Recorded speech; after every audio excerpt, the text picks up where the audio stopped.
Hey guys, Gus Rickard here for another Facebook Live. Today's topic is, are your food choices making you sick? Now, this is a big topic. There's a lot of debate around nutrition. There's a lot of differing views around nutrition, and we see a lot of different diets that work for different people. You know, the two big ones that stand out that are kind of at two opposite ends of the scale for me, the paleo diet or a keto diet, which is a high meat, high animal fat, high animal product diet, and a raw vegan diet, which is a complete plant-based diet. Now the question kind of arises, like, how can people see results and people see benefit from doing a paleo diet when other people see benefit from doing a vegan diet?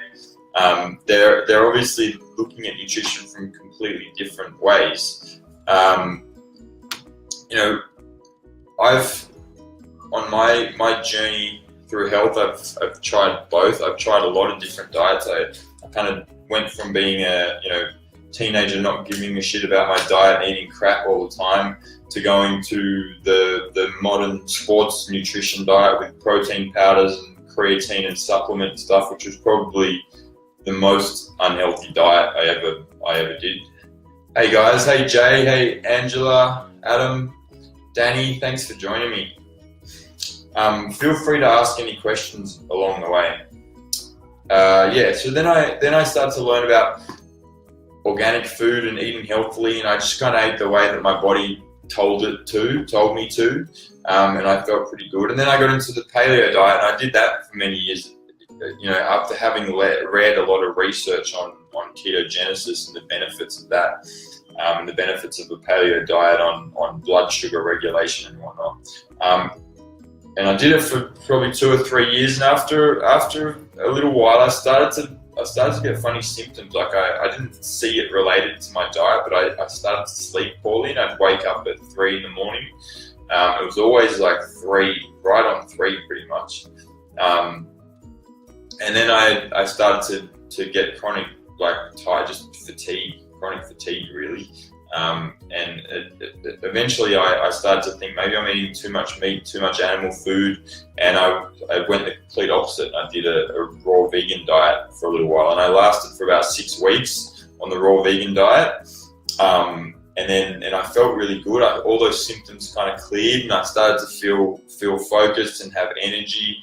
But then it kind of went the other way, and I started to get nauseously hungry. I was so hungry that I could hardly function, and I'd get nauseous. I felt like I was about to vomit, and then I stopped sleeping. Like I got to the point I was just hardly having any sleep at all. And I busted one day. I went to Grilled, and I got a big burger with beef patties and egg and bacon, and I felt better. So I realized that like neither extreme is the way to go. So my point with that is, you know, we no matter what diet you're on nowadays, it's a fad diet. All the diets presented to us in different texts and by different gurus and stuff are all fad diets. If you are to go back to pre-agriculture and look at what humans ate, we ate thousands of species of plants and animals. We were omnivorous, meaning we ate plants and animal products. We didn't choose to stick to one. But the main thing is we had thousands and thousands of different species. Hey Stacey, how you doing? Thanks for joining. Just talking about nutrition and pre-agricultural humans and what they ate, and they had thousands of different species of plants and animals, and they would be seasonal, and they would be in very close contact with those foods. You know, if they wanted to eat a mushroom or eat a plant, they had to go and pick it, and they would see where it grew and see the environment this plant was in. And same with an animal. If they wanted to eat a porcupine, they'd have to go and hunt it. You know, and they'd have to process that with their hands, and they would respect that animal and eat the whole animal, you know, nose to tail. We hear a lot about that nowadays. So our food system has changed a lot nowadays. So is why I say no matter what diet you're on, it's a fad diet, because it's not the diet that we're aimed for. Because now we have access to about 30 different species of vegetables. If you just go to the supermarket and look at all the different vegetables, there's about 30 different species. And by that, what I mean is, like, if you're to look at the whole cruciferous family that comes from one wild progenitor, which is like broccoli and kale and all the bok choys and bok choys and stuff like that, and cauliflower and Brussels sprouts and cabbage, they all come from one wild progenitor. So does lettuce, celery, carrot, coriander, parsley. They all come from one wild progenitor. So when you go back to when you look at the genetic structure of these plants, we don't have a lot of diversity. And the same with animals. You know, we rarely eat anything other than chicken, pork, beef and lamb, and maybe a little bit of fish here and there, right? Or duck occasionally. But we're still, the foods available to us are very much the foods that are easy to grow and that have been domesticated, that are easy to farm. Really, it's nothing to do with health and what we need.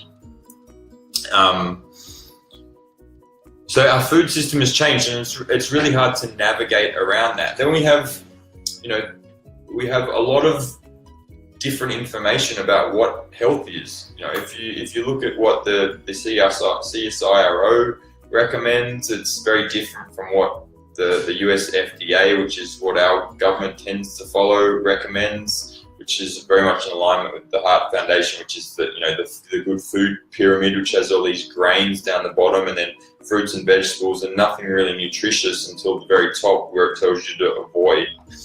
And then we have, research about the paleo diet, and there's a lot of articles about ketogenic diets and stuff like that. There's a big movement due to ethics about vegan food, and I understand completely why people would want to avoid eating animal foods altogether, because factory farming is an abomination, really.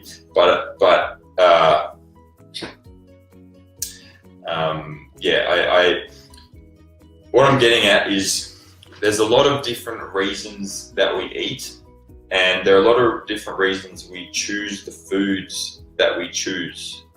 Part of those reasons are information coming from outside of ourselves, such as choosing to eat ethically or choosing to eat based on the research that we've read, or we eat emotionally to fulfill emotional needs. Like sometimes we might crave pasta because the pasta reminds us of a certain dish that our mum or grandma used to cook when we were during childhood. We're not taught to listen to what our bodies are actually telling us to eat. Every moment, every time we're hungry, our body is guiding us with what to eat, and we largely override that with our head, based on those things I just mentioned. The bottom line is, in order to eat a healthful diet, we need to learn to listen to our bodies. And any diet that we eat for any reason other than this is what my body is telling me to eat right now, is going to run us into problems. I did it through overriding that with my head, thinking that I knew what was best based on what I'd read. People do it through ethics, believing that we don't need to eat animals and that we should stay away from eating animal foods, and those people are usually willing to sacrifice their health to some extent for the sake of animals, which is honourable, but maybe not so wise all the time.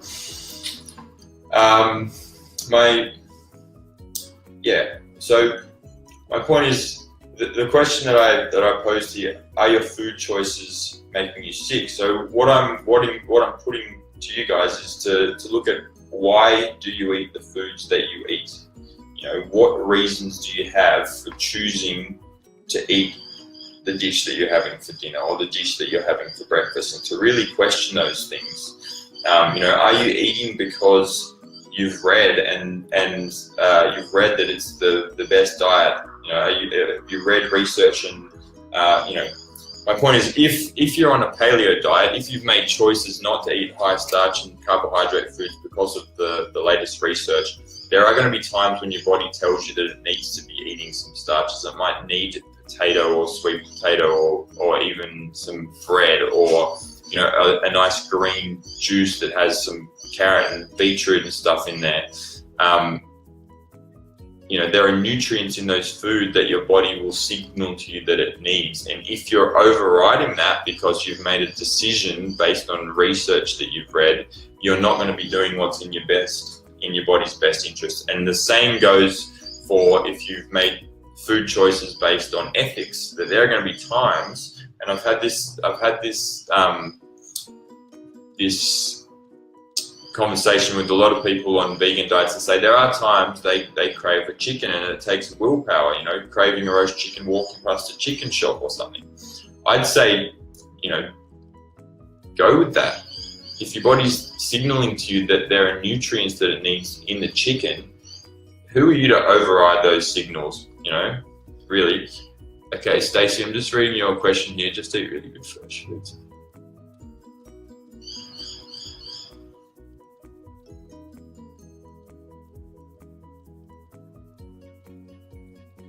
Yeah, totally, Stacey.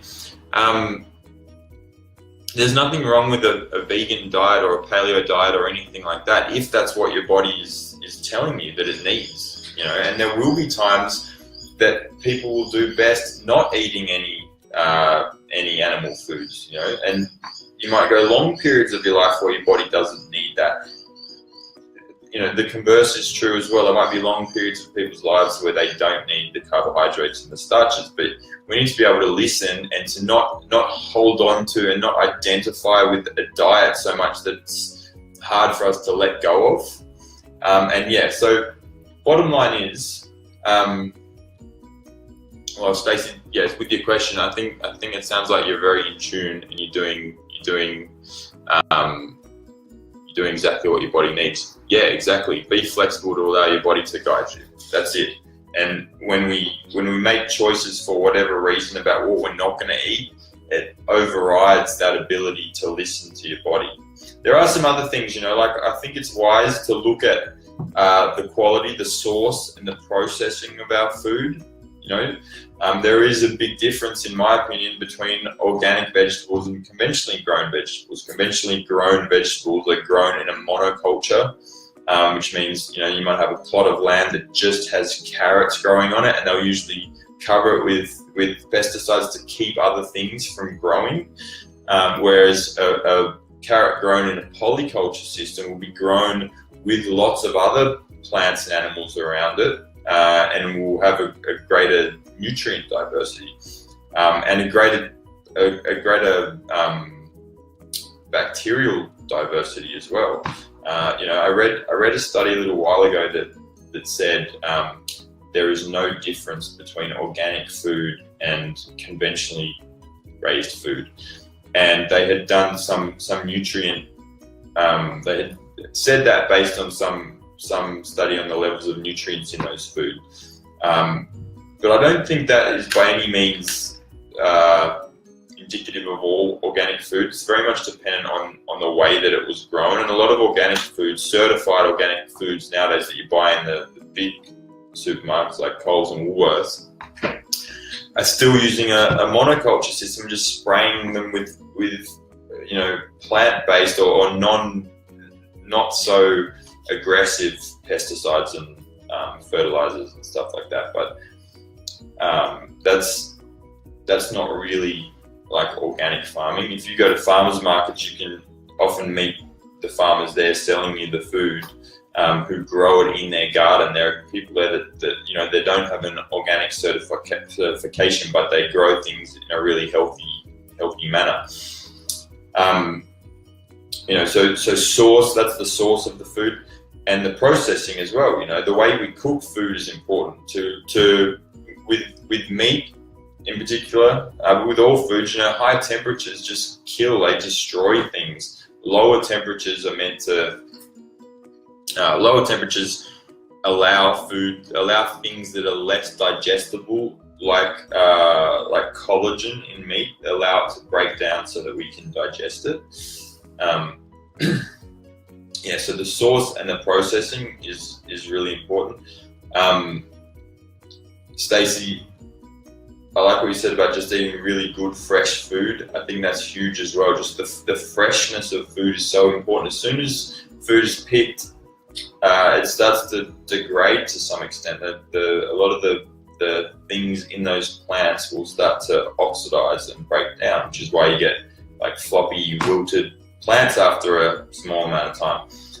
So again, to answer the question, are your food choices making you sick? I'd say there are a few things to look at. One is, are you eating food, whole foods? Whole foods are any foods that are presented to us that are still the way that nature presented it to us. So like an apple, for example, is a whole food, whereas a carton of apple juice is not a whole food. So eat whole foods. Look at the source and processing. Source your food as well as you can from sources that aren't using anything harmful and that are nearby, so that they're fresh. Farmers who are passionate about what they do and are passionate about the earth are usually going to do a much better job of creating healthy food than people that are just in it for the money and the big agro business dudes. Just reading your thing again, Stacey. That's a great grow up on Marcus. Yeah, totally. I mean, use your senses too, right? You'll know the difference when you get some really fresh, healthy coriander or parsley. You can smell the aroma of all the active constituents in those herbs that are going to have benefit to your body. So eat whole fresh foods. Look at the source and processing. Tune in with your body. Before you actually eat anything, ask if that's really doing you a good thing. You can actually tune in. You can actually think about a food, and your body will signal you back with how you will feel after you eat that food. You can just close your eyes for 5 seconds and tune in before you eat anything, before you make a choice of what you're going to eat. It's a good way to do it. Hey Ev, you made it. Yay.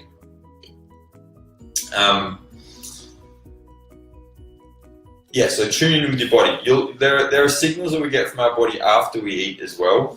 A good meal should leave you feeling for the next couple of hours satiated, without being bloated or anything like that. You should feel focused. You should be able to concentrate. You should have good energy.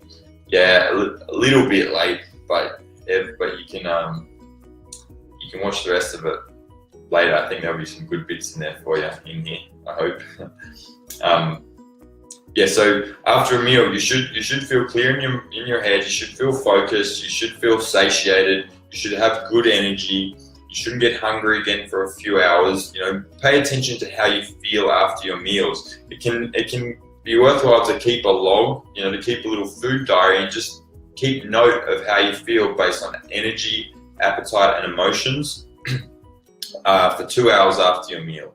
You might start to notice some foods and some meals leave you full for longer. Like I know if I have, at times, if I have something that's really, really dense and proteiny, like a duck egg and some kale or something for breakfast, I'll often forget to eat for 4 or 5 hours. Whereas if I do too much of that in the morning, I can feel really sluggish and heavy. And then there are other mornings where I just need a juice, a cold pressed green juice, and that gets me through for a few hours. And other mornings I drink that and it kind of doesn't leave me full and I'm still hungry. So again, your body's needs will shift, so pay attention to what your needs are. You'll start to learn the language of your body as well. You'll start to learn when your body needs more plant foods, when it needs green juice, when it's needing sugars and lighter things, and when it's needing more meat and heavier foods. a lot of people sadly have lost this ability. It's something that's innate within all of us, but for different reasons we lose that ability. If we eat for reasons other than this is what my body is needing right now, then we tend to lose the ability to listen. And remember what I said earlier, that people eat for emotional reasons, people eat for ethical reasons, people eat for intellectual reasons, such as reading the latest research. Any other reasons? There are lots of different reasons we eat, but really, if we're eating for any reason other than this is what my body needs right now, you'll run into problems eventually. Hey, Katie. Looking forward to our session later today. You've tuned in right at the last minute. So are there any more questions, guys? Shoot them through. I think I kind of rambled a bit today. I feel like I went off topic, or I kind of circled around a little bit, but I think I said everything I need to. So thanks for joining me today. Feel free to shoot me any questions after this, and I'll do my best to answer them either on here or on another live or on a private message or whatever. But it's been a pleasure. Have a great day, guys.